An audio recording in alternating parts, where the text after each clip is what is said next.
Welcome back to the PI Show, viewers.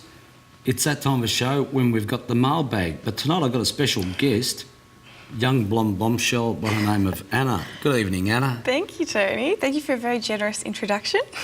How'd you find the show? Fantastic, and the set looks great, doesn't it? You love it? Yes, very, very. Now, we've got a lot of questions, I believe. Is that correct? Yes, over the break, viewers have been very busy emailing us in, so thank you for your questions. We'll endeavour to get through all of those this season. Do you think we better get onto it now, We just in better case? start with one now. Okay, the first one is from Reese in Sunshine.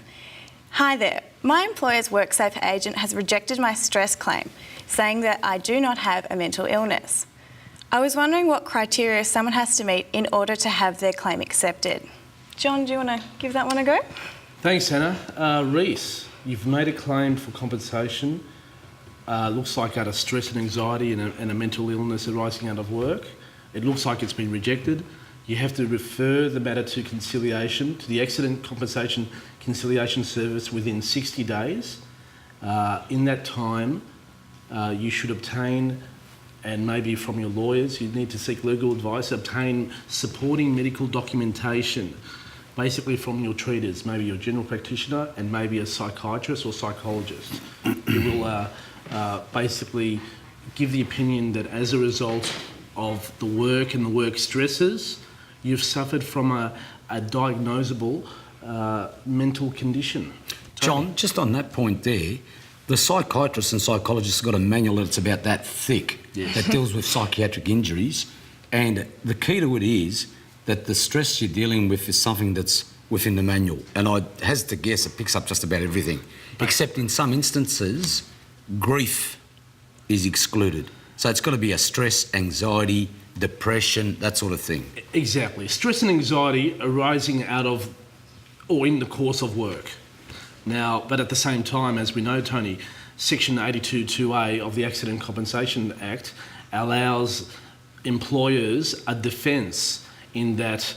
that's going to have to be the subject of a topic of discussion, John. It's that big. It is that big, but basically, Tony, that if an employer says they've done a rightful action and they've basically conducted themselves... I've only seen that defence get up on maybe one occasion, so... It actually was recently on one occasion, Okay. Tony, and it was the factual case of it, the factual matrix of that case was that the employer was actually always going to win. So, Okay. So, but anyway, Reese, make a claim, refer to conciliation and get good supporting medical evidence. And good legal advice. Get a lawyer. Always. Okay, now for our next question from Rob in Rowville. Dear PI Show, I purchased a pull-down ceiling attic ladder a few months ago. Recently, my friend was walking up the ladder and it shattered, causing him to fall and injure his leg. He has 4 small children and is now finding it difficult to care for them. Do you think he is entitled to any form of compensation? Tony? Very interesting, this one, and the answer's yes, and the reason for it is that because the ladder's shattered, there's obviously negligence on the part of someone, and I'd imagine it's probably the negligence of Rob.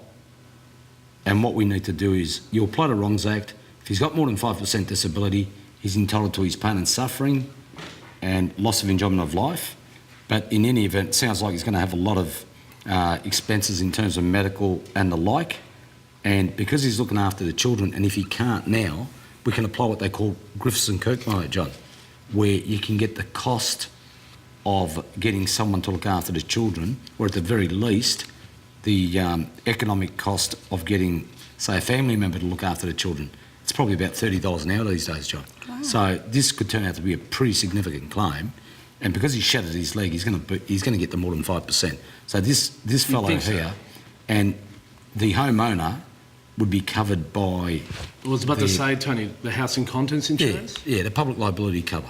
Let's hope he's got house and contents insurance. Most homeowners have got it. And if you haven't, homeowners I'm referring to now, make sure you take out insurance because it's not that expensive. It's relatively cheap. And if you all take it out, it becomes cheaper for everyone. And otherwise, Tony, if you didn't have insurance, then Rob will be personally liable. That's exactly right. That's a massive problem because this claim here, John, could be worth a lot of money. 100, 200 grand easily. And the rest. Yeah. Let's say Griffiths and Kirkmeyer kicks in Oh, that's- and let's say this is a permanent injury and we don't even know how old this fellow is. No, we don't. You know what I mean? No. So it could come into, many, many thousands of dollars, probably into the hundreds. Rob, if you don't have insurance, you might have to see a real estate agent to sell your house. Who knows? No, look, I'd hesitate to guess he's got insurance. Let's hope. Let's Or hope so. maybe there's something wrong with the ladder itself, But John, and we can blame the manufacturer, but I doubt it. At the same it's probably time- installed incorrectly. Yeah, the negligence could be slightly tricky on this one, Tony. Yeah, it could be... look, you'd start with the homeowner. That's my view. Anyway, Well, Rob, I hope we've given you something to think about. I think Rob should get legal advice. Yes. Well, thank you for your question, Rob. On to our next question now. I had a fall on a badly maintained boat ramp near a power station and tore some ligaments as a direct result of the fall. I have contacted the appropriate city council and it has been confirmed that the ramp is owned by the particular power station. The power station has denied all liability. Do you think I have a personal injury claim? I will not be able to return to work for a long period of time and as a result I risk financial hardship. And that's from Tyson in Glen Waverley. Well, Anna, it's a badly maintained boat ramp. It Yes, sounds it like is, there's a bit of John. negligence there, Tony. The Wrongs doesn't Act again, isn't it, John? it? It's a public liability claim pursuant to the Wrongs Act. And it sounds like you'll probably, again, reach the threshold of 5%, Tony. Yeah, that's for pain and suffering, loss of enjoyment of life.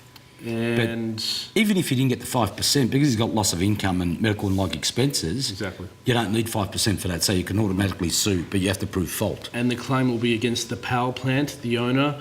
And what about the council, Tony? Maybe the Yeah, council that raises, involved? that's an interesting issue because if the council's involved, then you've got the Literally two road defendants. management acts and things like Yeah, that. So, even though this is not a road, so it's tricky. But Boat you'd think the ramp, power yeah. station's the main company in the gun, and the council will probably be joined to the proceeding. So again, Tyson, seek legal advice. It sounds like you have the basis of a good claim. Of course, there has to be a lot more work going into it, but sounds like you have rights under the Wrongs Act.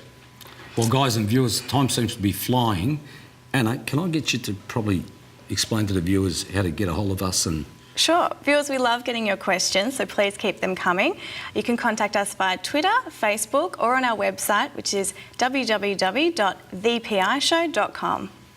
Look, we'd love to go to other questions, but we're not going to have much time here, I would have thought. No. And Tony, I just wanted to say to the viewers that we're talking about the Costa Concordia disaster.